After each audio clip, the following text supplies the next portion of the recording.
Hello, it's the Great Canadian Bagel here with the next update to the U.S. 2022 midterm House Representatives election forecast. Now, I will note, since the last one, I have done two notable things to the model. I have added incumbents to consideration. I was always going to do that. I just did not have time to do it before the first one, and I'm still that is going to have to keep getting updated going forward because there's still primaries going on, as far as I'm aware, and there's still plenty of time for candidates to retire, at least to my understanding. Now, the U.S. might be slightly different in how that works. I'm obviously a Canadian, as per the channeling, but here in Canada, you could retire theoretically the day before the election, like quote unquote starts, and it quote unquote starts here about 40 days before the voting day. So I'm presuming that is a thing in the US, but if you are an American watching this and you want to correct me on that, by all means, that is helpful information. Other thing is I have tweaked how Hispanic populations are considered by the new model.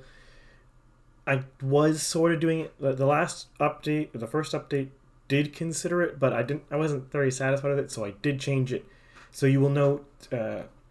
There's the Democrats have basically plus 19 seats from this, and the Republicans have lost about 19 seats. That is directly because of these last two changes, incumbents and the Hispanic population change. So the polling did a little bit, but not that meaningfully. It was mostly these two things, because notably you can look here in like the Southwest U.S. where there's a lot of more Hispanics, like Nevada, Texas, New Mexico, Colorado. Actually, I'm not 100% sure if Colorado has a lot of Hispanics, but I don't feel like looking that up. A specific that even just New Mexico, Nevada, Texas, that is 4 seats right there that flipped just because of that one thing, how I changed how it was considered. And the reason why there was a change there is because the way the census data by House district represents the Hispanic population is a bit funky to use in a model. It makes perfect sense to do that, to represent it that way in a census form. But when you're talking about doing an electoral model, what makes sense to do in a census doesn't really make sense to do in a electoral model. So there had to be a bunch of interpretation there to try to make that square that circle for me. But I have done that now, so barring some natural tweaking that may or may not occur, pardon me, I have a sore throat, so I will try to avoid coughing into the microphone here, but it's somewhat unpreventable. We get. Obviously, there's been, outside of these model changes, there's been a bunch of fake news happening in the U.S. the last week, really, since really last week. So obviously 2 Fridays ago, so what is it, it's this being posted on July 3rd, so that would have been the 24th of June. Roe v. Wade was overturned, and the day before, the New York conceal carry may issue law was overturned. Now, I am not a legal expert, and I did not read the case, but to my understanding, the Supreme Court ruled for the New York gun law one that you have to have at least a shall issue metric. In other words, as long as there is no there's no due process reason why someone should not be able to get a concealed carry, such as criminal record, then they should not be denied.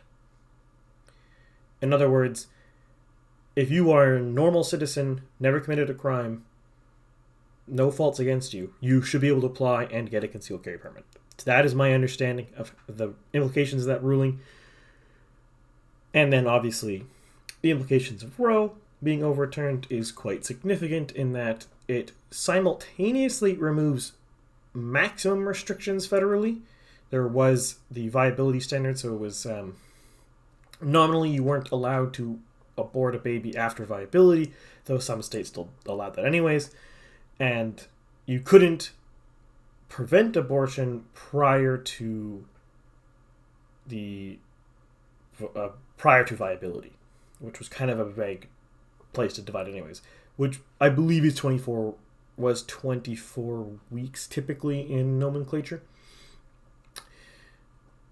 Unsurprisingly, the Republican states have been pushing against that for 50 years because the Republican Party has been campaigning against Roe for 50 years, and anyone who is surprised or shocked that eventually the Republicans got it overturned is they're an idiot. Like, you should not be surprised if one of the main campaign planks for 50 years of a party eventually gets done. That shouldn't be surprising. Any Democrats who are upset about this result of Roe getting overturned really only had themselves to blame. They had 50 years, and I don't want to look back into the history of trifectas, but I know they at least had one trifecta federally since Roe under 2010 under Obama, where they could have made a federal law on abortion, but they chose not to. So they really only have themselves to blame there. The fact that it got overturned, now there's no federal law regarding it. And, well, frankly, they didn't even try. Shouldn't be surprising. So now what seems to be happening is, at the moment, it doesn't look like any Democratic states have expanded abortion access at all, even though they are now nominally more able to, because Roe did put Casey technically put restrictions on when you could allow abortions, but they don't really seem to be paid attention by anyone. Or I could be misunderstanding the legal case, because again, I'm not a lawyer. But my understanding is that there was nominally federal restrictions through things like Casey. Those are no longer the case. So nominally, at least to my understanding, no Democrat-controlled state is even discussing expanding rights, or rights is the wrong word, expanding abortion at the moment. One is permissible, basically. There are some companies talking about offering to pay their female employees the travel costs to go and get an abortion in a state that allows it, if they are in a state such as Texas that has banned abortion. Now, on the flip side a bunch of Republican states, many of which had trigger laws, have now banned abortion, unsurprisingly. I mean, they had a trigger law in the books, so that shouldn't surprise anybody. There are some states, I believe Michigan is one, where they never legalized abortion, so it now is technically illegal. But at the same token, I'm not 100% certain if that actually is going to matter in a place like Michigan. It might. It's kind of a purplish state, so it could kind of go either way there. But it's not very clear to me how states like that will be affected by it, because, I mean, there's plenty of things in the world which are technically illegal, but no one bothers to enforce. One of the biggest ones in the U.S., nominally, is marijuana is technically federally illegal, and by proxy, banks and moneylenders cannot lend money to marijuana companies in the U.S., but states like Colorado and California that have legalized marijuana, banks still work with marijuana companies, and they are not federally punished for this, as one particular example. And possession or use of marijuana in places like Colorado was not cracked down federally. Transporting across state lines is, I believe, and doing it in relation to crime is, I believe. But personal consumption in a state that allows it is nothing to the feds. They don't care. So there is precedent for that.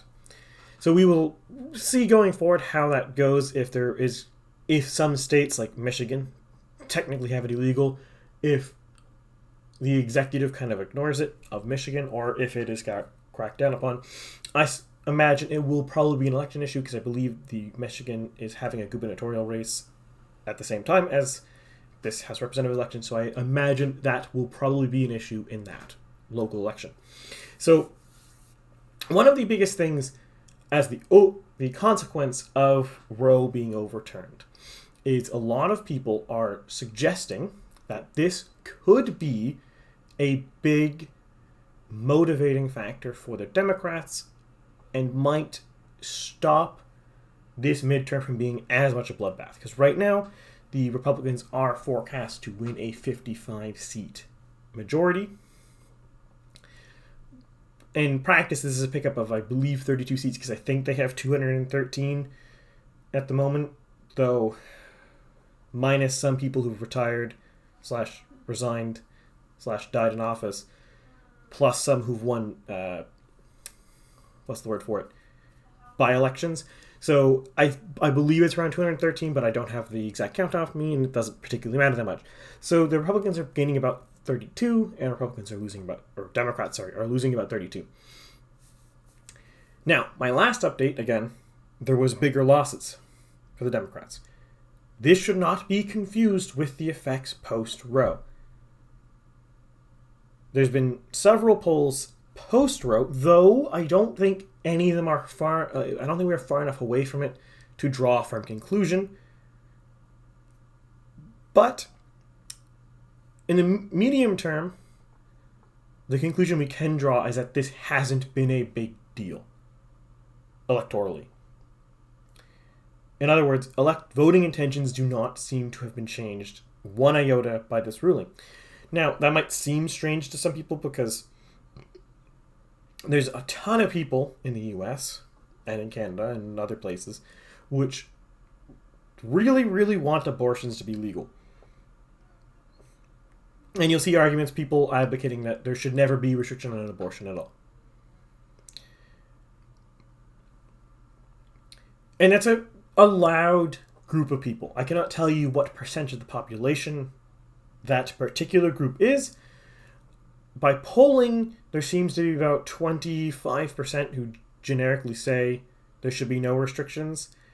Now, do those 25%,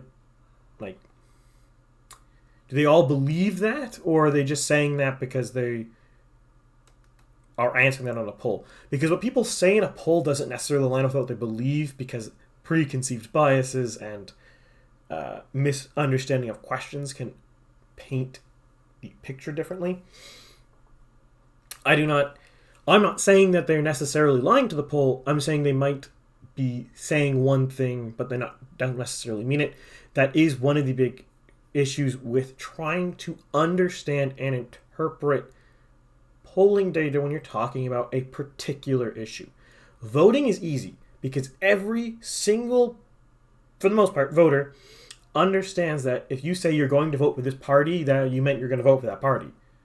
Now, even with that, if you're too far from an election, saying you're going to vote Republican, for example, could just mean you are dissatisfied with the Democrats who might control Congress right now. Though we are close enough to the election in the US that I don't think that is the case. But 12 months ago, I think that would be an accurate conclusion. Or it would be a consideration when you're drawing the conclusion. So it looks like maybe 25% think there should be no restrictions at all. Then there's about 13% who want restrictions at the end of the second trimester. Then about 13% who want... these numbers might not add up. Excuse me, pardon me. These numbers might not add up perfectly because I'm trying to pull them off polls that I don't have in front of me right here. But there's about 13% that want restrictions at 15 weeks. Then it was... I want to say it was 7 at 6 weeks. Then there was about 20-ish% who wanted all abortions banned. And this adds up to 100, so I might have missed a group or I might have misquoted some percentages. But that seems what the polling is. So there seems to be, roughly speaking, because there's margin of error on these. Within margin of error, there seems to be about as many pro-lifers as hard pro-choicers. And there seems to be about 60% of the population who's somewhere in the middle who thinks some abortions are okay, but some abortions are bad. So 60% think that, and 20% on either end want all or none. With that in mind, it makes perfect sense that this actually doesn't impact voting meaningfully at all.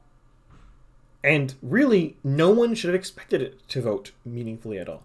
Because anyone who is sane and a coherent voter who is extremely pro-choice never would have voted for a Republican when the Republican Party is saying that they are going to appoint judges and fight laws that are pro-choice. Federal level, appoint justices. State level, make laws that oppose abortions. Restrict them, abolish them, whatever. Any coherent, sane, hard pro-choicer, hard pro-abortion activist would never vote for the Republicans. It would not make sense. If you care that deeply about an issue, that is going to be your main concern. And because you can correlate a lot of positions with a lot of other positions, if you are the person who thinks there should be never a single restriction on abortion, you probably agree with the Democrats on a lot of other things because a lot of positions correlate with others. Conversely, hard pro-lifers, I think there should be no abortions ever. Not even one. I will put a caveat. I don't think there's a single pro-life law that doesn't allow abortions if the woman's life is in danger. At least I'm not aware of any. And I will personally say, in a lot of cases where the woman's life is in danger and you cannot give birth early, then the baby's effectively dead either way. Like an ectopic pregnancy is not, to me, is not truly an abortion because the baby was going to die either way. But that's a whole different kettle of fish. Again, these pro-lifers would never vote for the Democrats when the Democrats support at minimum the current abortion regime in the U.S., or pre-Roe. At minimum support the pre-Roe status quo, and in some states try to expand it more, allowing abortion at 9 months, for example. They would never vote Democrat. And then you have people in the middle who are squishy either way. Now, maybe you might argue that the squishy people in the middle who think there should be some restriction but not all might be aghast that Roe's overturned and want to support the Democrats because they think there should be some abortion should be permissible. But I'm not so certain about that because if you think about it, right, there's a spectrum here. Those who think there should be none in the third trimester would be equally aghast at something like California allowing abortions in the third trimester as they would be at banning abortion. If they liked third trimester abortions, they would support that. So they wouldn't have the 2 trimester limit. And if you start going early, you look at 6 weeks or 15 weeks or first trimester as limits, you have the same problem. So these voters in the middle who want some restriction of abortion, but not all, they have no reason to have that as their primary vote motive because they disagree with either extreme. They don't want no abortions and they don't want all abortions. And since that's 60% of the populace and they're roughly evenly distributed between those 4 positions, not exactly but roughly so, well, they have no incentive to change their voting behavior based off of Roe, federally. Now, you might be able to argue that if the Republicans started seriously saying they're going to put federal laws in place to ban abortion, maybe. But, to my knowledge, not a single Republican is seriously saying that. There are some saying maybe in the long term, but that's not really saying anything. And yes, most of most of the Republicans saying this are the really hard pro-lifers, and a lot of Republicans are not really hard pro-lifers. There's this meme that I saw circling around Republican circles around when Roe was overturned, which saying it was talking about the again, pardon me, I have a sore throat and it's causing me to cough. They were arguing, or this meme is about a conservative Republican staff advisor who was saying that they were using the pro-life movement to get votes to win, but they had never any intention of doing anything pro-life. And then the meme was that the pro-lifers were actually using these Republicans to push pro-life talking points because they normalize the idea that Republicans should talk about pro-life issues, such as banning abortion or restricting abortions. So both sides use each other, and eventually the pro-lifers won. That's kind of the meme. That's been going around the circles. So there is some of that. That point made no sense, and it kind of bit rambly. That's what happens when you cough in the middle of your point. Apologies. If that made sense to you, comment below how wonderful that point was and how thoughtful. But the end of the day here, and this is the really important thing to note, there really isn't any reason why this should meaningfully affect people.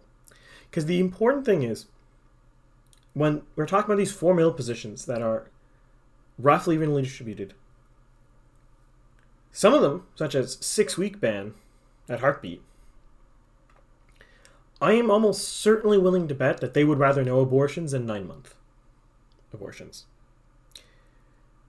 And even first trimester, I bet you a lot of them would rather no abortions than 9-month abortions.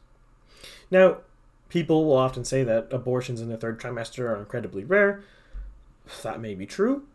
I don't have the data on it, and it doesn't really matter because we're not talking about what is rare or what is common or what is accurate or what is not accurate. What we're talking about is what people think should be allowed. You could go up and say that murders are really rare, so why should we ban a murder?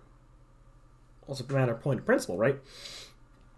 Because the silly thing about the entire abortion debate in this entire existence, all 50 years, is in the case of the U.S., the Democratic position and the advocates for it refuse to even attempt to engage with the Republican opposition to abortion, which is entirely based off of when is a baby a person. When does that happen?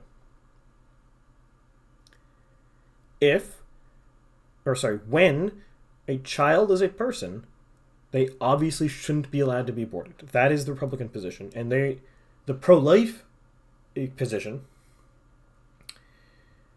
is that a baby is a person on conception. By extension, the 6-week is a baby is a person when they have a heartbeat. First trimester, I don't really know what happens on the first trimester, but the first trimester position is after the first trimester. I guess they look like a person, so they are a person. Because you look at an ultrasound of a baby at the first trimester, they have fingers and a face and stuff like that. 15 weeks, I'm not really sure what the deal with 15 weeks is. And second trimester is approximately when you could give birth to it, or when a baby, if born, would survive with medical support. I believe at 24 weeks, the survival rate is about 60% right now. Or is it 21 weeks? It's either 20... The survival rate is either 60% at 21 or 24, one of the two. So, in those regards, all of those positions, those 5 positions are all about this point is when a person is a person. The 9-month position, nominally, or the 3rd trimester one, is nominally also the same thing, but it makes less sense to me personally because it's also saying that as soon as you're born, you're a person. Okay, maybe on the phrase that makes sense, but the problem with that is You could have a baby born early at 37 weeks and a baby aborted at 38 weeks. That doesn't make sense to me. And I think a lot of Americans are like that. And in fact, I might be so far to go. I might say go as far as to say, if Democratic politicians and Democratic activists push and shout too hard in the wrong way about Roe being overturned, they might actually materially hurt themselves going into the midterm elections. Because we're seeing right now, it's not, as far as I can tell from Canada, maybe in the US it's easier to see, but as far as I can see right now, is it looks like there's some protesting and some I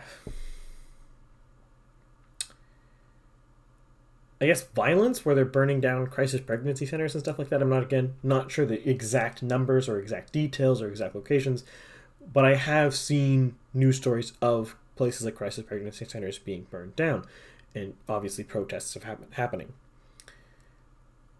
And based off what I see or watch, listen to people saying at these protests and the messages and stuff like this, I suspect this will actually be turning off a lot of those Americans who support one of these middle positions on abortion. Because it's not interfacing with a lot of these people on when is a baby, because that's how most people understand abortion. There's a very small percentage, let's say 25%, because that's the full pro-choice camp, who think it's always a woman's right to abort. It has nothing else to do with anything. It's just a woman's right to abort a baby in the womb. That is their position. But I think almost everybody else thinks it has to do with when a baby is a person. Now, there are some arguments on when that is, and I don't think they're terribly relevant for this analysis and how the election's going. What is relevant, though, is it seems... Again, pardon me, I'm not dying, I just have a sore throat and a cough. A lot of Americans do believe that at a certain point, a person is a person, and at that point, they should no longer be able to be aborted. And to me, it really does look like the Democrats might actually hurt themselves here. And no matter what Republicans do, I don't think this is going to hurt them. At the very best, this is a neutral event. Because it won't hurt Republicans, because the people who are upset that abortion is being restricted probably were never going to vote Republican anyways. Look at places like Mississippi, where this whole thing started. You think the people in Mississippi who used the one abortion clinic in Mississippi prior to Roe being overturned were going to vote Republican? Probably not. Now, I'm sure there were some, what I'm going to call, I don't have a term for this, whatever. I'm sure there were some young conservative women who had an abortion out of panic. I'm sure they probably existed. But I guarantee you that the young conservative women who had an abortion because they panicked over an unexpected pregnancy, I guess? I don't know. I don't really like the term accidental pregnancy because you intentionally had sex. So the one singular point of sex is to have a baby. So if you're using it for another reason, good for you, but getting pregnant from the activity that has one goal shouldn't be it's not an accident. You intentionally did that. Right? Like if my buddy was wearing a bulletproof vest and I was holding a rifle and I shot him and he died, that's still some level of murder. That's not manslaughter or just not a crime. I intentionally shot him with a gun. Sure, he had armor on, but that shouldn't matter, right? I intentionally shot him. That's basically the same thing with pregnancy.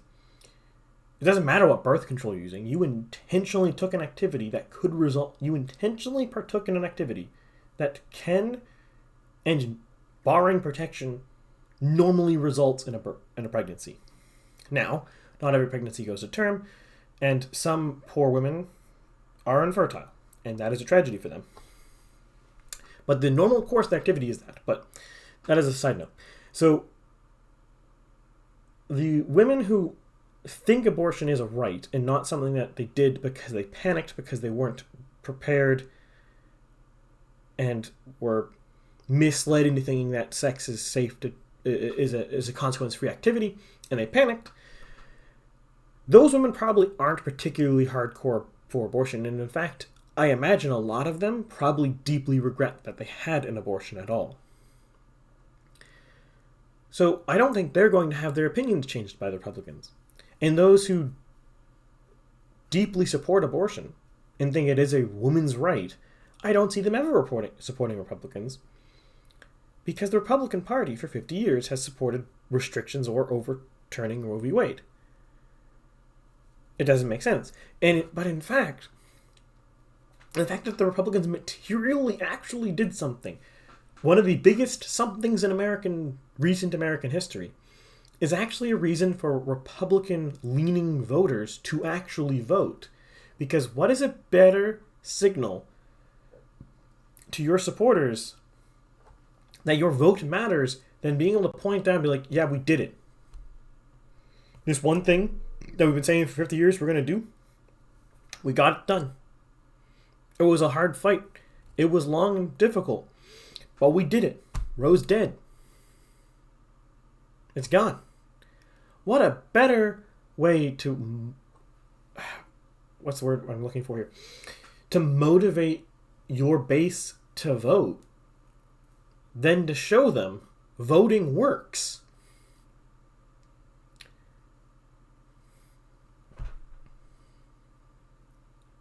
Voting worked for Republicans. Democracy worked.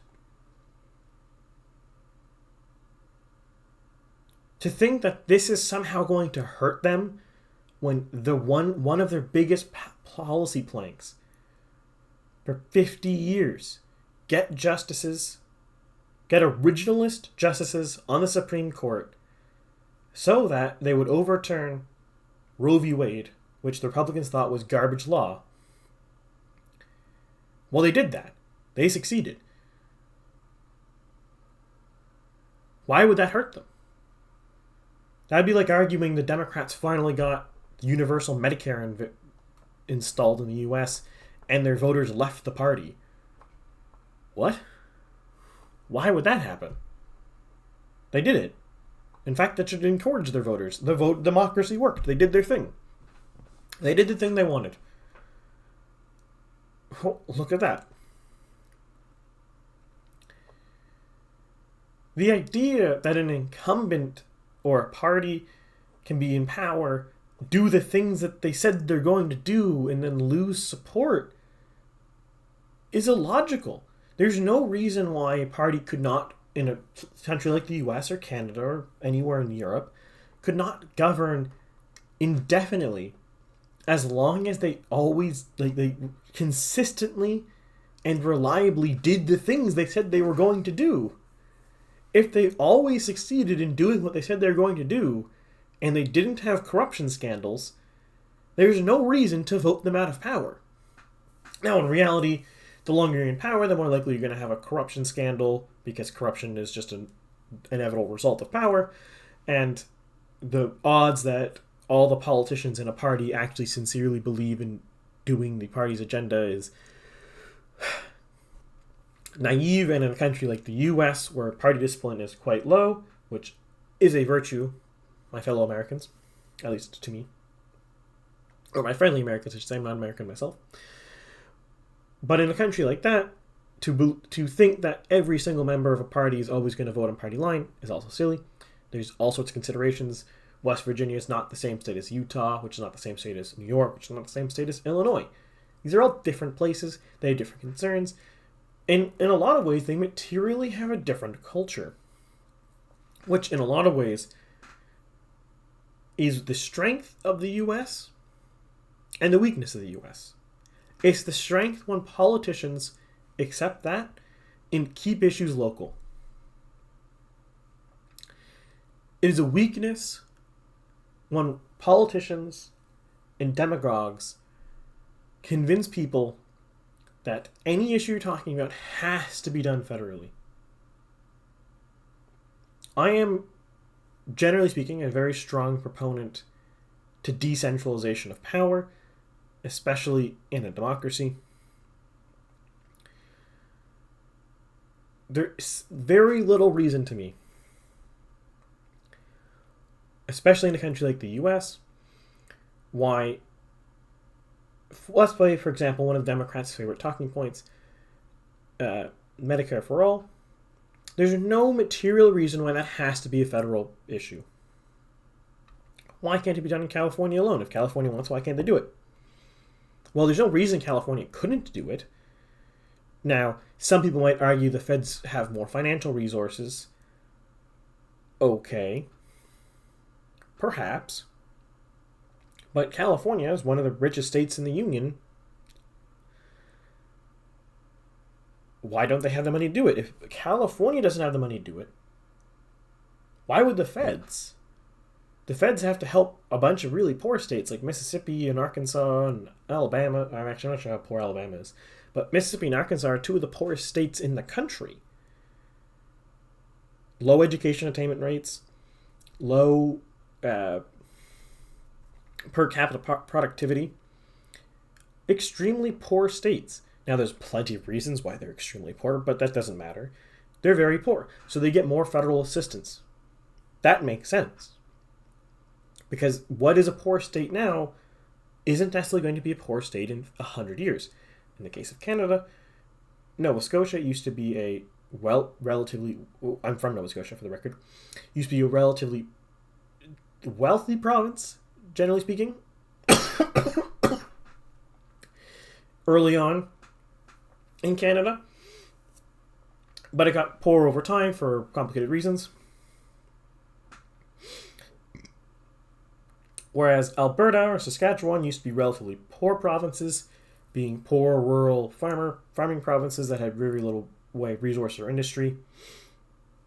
But over time, because of increase in productivity of places like farming and natural resource output, in the case of Alberta oil, they became very wealthy, and they started net providing the country as a whole, in places like Nova Scotia started withdrawing money from the country as a whole. They're taking more than it was paying in.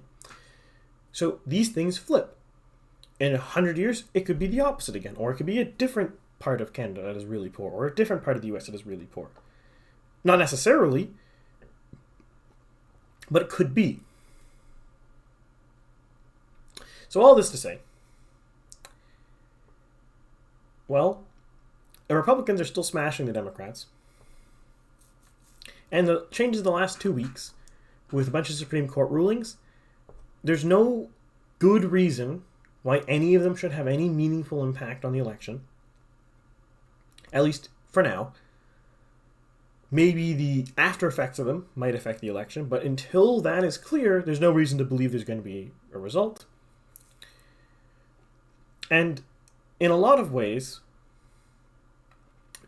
decreasing federal power and increasing state power is probably a healthier thing in the long run for the US, regardless of what demagogues or people complaining say. Roe going doesn't mean Massachusetts can't have abortions. Roe going means that the very religious rural people in Mississippi can decide not to. And you know what? Turns out they don't want it. Why should their local laws that affect themselves and no one else be dictated by someone who's not from there? You might not like it. But then, how would you feel if Mississippi was ruling over Massachusetts, and telling it how to run itself? Because in this world, Mississippi is rich and Massachusetts is poor.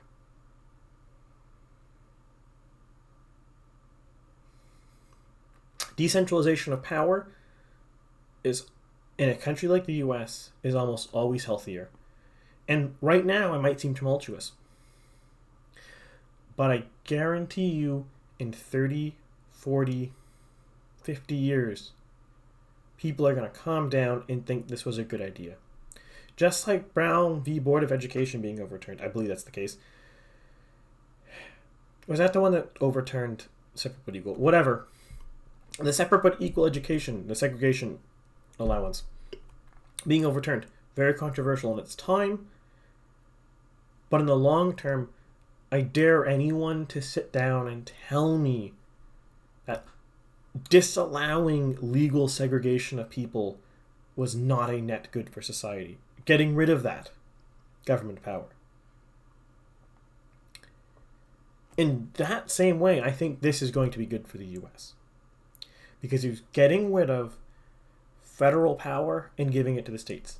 You can't get rid of the power of allowing or not allowing abortions. That's not something you can get rid of. Unlike segregation, I guess you could get rid of the power of allowing abortions. Or get rid of the power of not allowing them, I suppose. But the point I'm making is segregation is clearly always wrong, and I don't know anyone who disagrees with me at this point. People have strong opinions on abortion. Very strong opinions. I know several people in my personal life who are extremely pro-choice or extremely pro-life. To me, it seems, since it's such a strong, visceral opinion, that the best way to solve something like that is exactly what the Supreme Court in the U.S. did. Leave it up to the states. It won't be perfect. I'm sure there's some people in Mississippi who are really chafing, but I'm also sure there's some people in Massachusetts who are really deeply outraged that abortions are allowed in Massachusetts. Bringing it to a local level isn't a perfect solution, but it is a better solution than keeping it on a federal level. Federal governments should have the bare minimum powers they need. And in fact, in a lot of ways, I think Canada, the US, and other similar countries already give too much federal power. But with that, I will end the video here. If you liked it, by all means, like the video. Comment below what you think, if you disagree with me, if you agree with my thoughts, whatever you want to say. I'll read it, even if you're just attacking me. Go for it. I'll get a good chuckle, maybe. If you want to help the channel quite a bit, share the video to your friends or anyone else that you know who might be interested in this kind of thing. It really extremely helps the channel. Similarly, subscribing, great way to support the channel. You got way more views on videos that gain more subs. Who would have thought? Algorithm things. So all those things will really help the channel. If you want to stay up to date with what the channel's doing, I'm not the most active Twitter poster in the world, but I do post on Twitter about things, so you can follow me on Twitter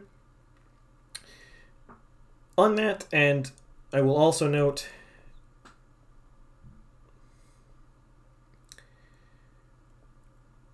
oh no, sorry, that's all my things. I have done this for a decent amount of time now, but the shilling still doesn't sit comfortably, but it seems like it is actually useful. I don't really like doing it, which is why I do it at the end of the video. Not many of you actually watch this far, so it is what it is. Now that does... No, I am reminded. There was something else. I might have to postpone some videos this week because, well, I might be coming down with something. So if I'm actually sick, I won't be doing much productivity. Assuming I'm not sick, there will be more videos this week. But I will post on Twitter at Bagel Polling if I'm going to not post on one of my regular posting days, which is Tuesday and Thursday. Otherwise, I will see you all next time.